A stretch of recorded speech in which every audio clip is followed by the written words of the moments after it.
الحمد للہ نحمده ونصلی علی رسولہ الکریم رب اشرح لی صدری ویسر لی امری واحلل عقدۃ من لسانی یفقہوا قولی۔ اس آیت میں مکہ کی فضیلت اور برکت کا ذکر ہے۔ اعوذ باللہ من الشیطان الرجیم، بسم اللہ الرحمن الرحیم۔ ان اول بیت وضع للناس للذی ببکۃ مبارکا وہدی للعالمین۔ بے شک سب سے پہلا گھر جو مقرر ہوا لوگوں کے لیے یہی ہے جو مکہ میں ہے، برکت والا اور ہدایت ہے تمام جہان کے لوگوں کے لیے۔ تو اس آیت میں ساری دنیا کی جگہوں یہاں تک کہ تمام مساجد کے مقابلہ میں بیت اللہ یعنی خانہ کعبہ کا شرف اور افضلیت کا بیان ہے، اور یہ شرف اور فضیلت کئی وجہ سے ہے۔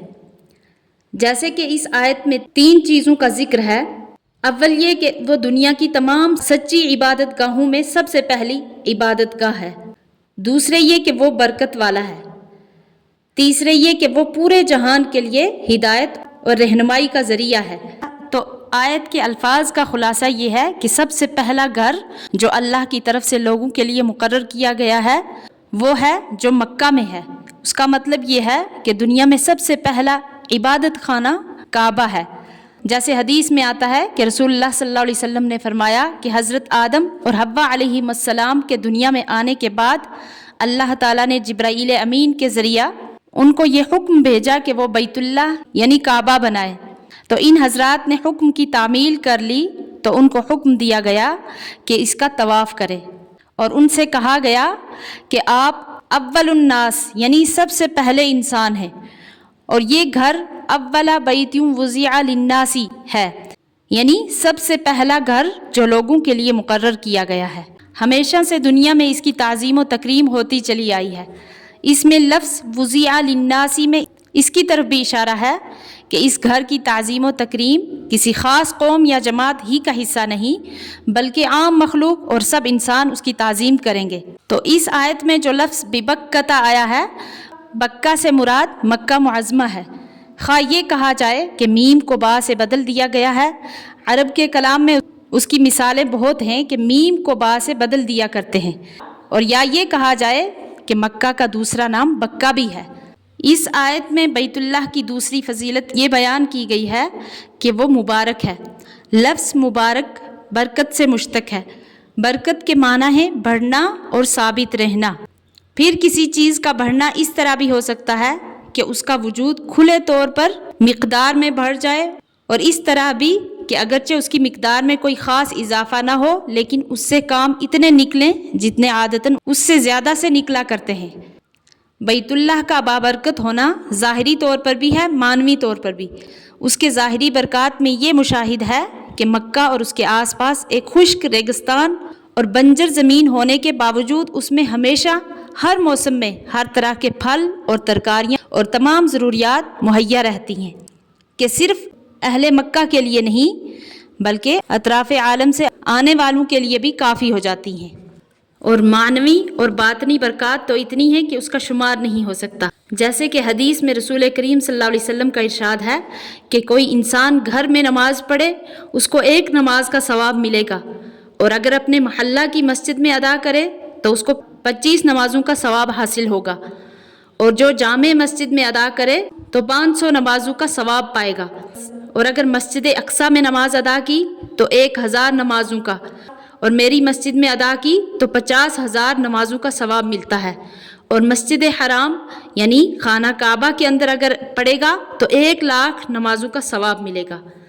آگے فرمایا فیہ آیات بینات مقام ابراہیم، کہ اس میں نشانیاں ہیں ظاہر جیسے کہ مقام ابراہیم ہے۔ ومن دخلہ کان آمنا، اور جو اس کے اندر آیا تو اس کو امن مل گیا۔ بیت اللہ میں مقام ابراہیم کو بیان کرنا یہ بھی اس کی فضیلت ہے، اور اس کے اندر جو داخل ہوگا وہ اس کو امن ملے گا، تو اس میں بھی بیت اللہ کی فضیلت بیان کی گئی ہے۔ وَلِلَّهِ عَلَى النَّاسِ حِجُّ الْبَيْتِ مَنِ اسْتَطَاعَ إِلَيْهِ سَبِيلًا، اور اللہ کا حق ہے لوگوں پر حج کرنا اس گھر کا جو شخص قدرت رکھتا ہے اس کی طرف راہ چلنے کی۔ وَمَن كَفَرَ فَإِنَّ اللَّهَ غَنِيٌّ عَنِ الْعَالَمِينَ، اور جو نہ مانے تو پھر اللہ پرواہ نہیں رکھتا جہان کے لوگوں کی۔ تیسری فضیلت یہ بیان کی گئی کہ ساری دنیا کے مسلمانوں پر اس بیت اللہ کا حج فرض ہے، بشرطے کہ وہاں تک پہنچنے کی استطاعت ہو اور قدرت رکھتا ہو۔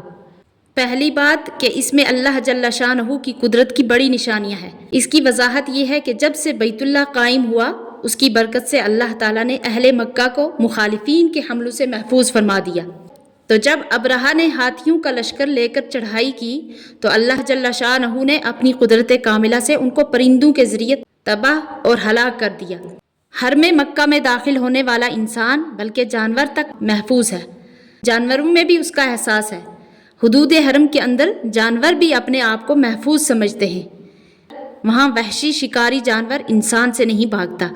تو ایک عجیب نشانی یہ ہے کہ جمرات جن پر ہر ایک حج کرنے والا 7 کنکریاں روزانہ 3 روز تک پھینکتا ہے، اور ہر سال لاکھوں حجاج وہاں جمع ہوتے ہیں، تو یہ ساری کنکریاں اگر وہاں جمع ہو کر باقی رہیں تو ایک ہی سال میں وہ جمرات کنکریوں کے ڈھیر میں دب جائے، اور چند سال میں تو وہاں ایک پہاڑ بن جائے۔